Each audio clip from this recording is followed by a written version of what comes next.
नमस्कार साथियों, आज हम इकाई पहला का और सबसे पहला जो है हिंदी भाषा और उसका विकास।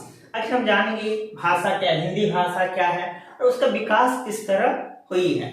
तो उसमें भी पहला टॉपिक है हमारा हिंदी की ऐतिहासिक पृष्ठभूमि। उसके अंतर्गत हम लोग अभी पढ़ेंगे प्राचीन भारतीय आर्य भाषाएं। संसार की प्रत्येक भाषा की एक सैद्धांतिक व्यवस्था होती है, तो हर चीज का एक सिद्धांत होता है। तो उसी तरह भारत संसार की जितनी भी भाषा है उसकी अपनी एक सैद्धांतिक व्यवस्था होती है। हिंदी एक भारतीय आर्य भाषा है। हिंदी शब्द का मौलिक अर्थ है हिंद का अर्थात भारतीय।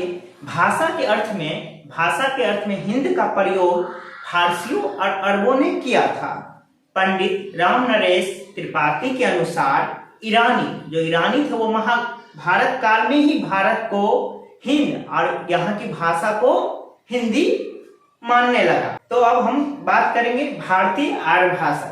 विश्व की लगभग 3000 भाषाओं को मुख्यतः 12 परिवारों में विभाजित किया गया है। मतलब दुनिया भर में 3000 भाषाएं हैं जिनको 12 परिवारों में बांटा गया है, जिसे इस तरह भारोपी से भारतीय एवं यूरोपीय। अब देखिए इसमें 12 भाषा ये कौन कौन सी है, तो द्रविड़, चीनी, सेमेटिक,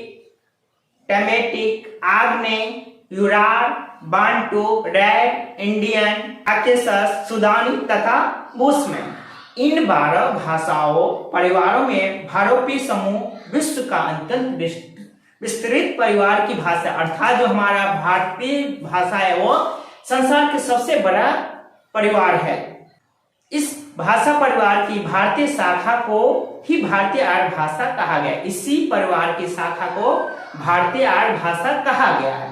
भारतीय आर्य भाषाओं को 3 कालों में विभाजित किया गया है। तो अभी हम जानेंगे तीनों कालों के नाम और उनका समय सीमा।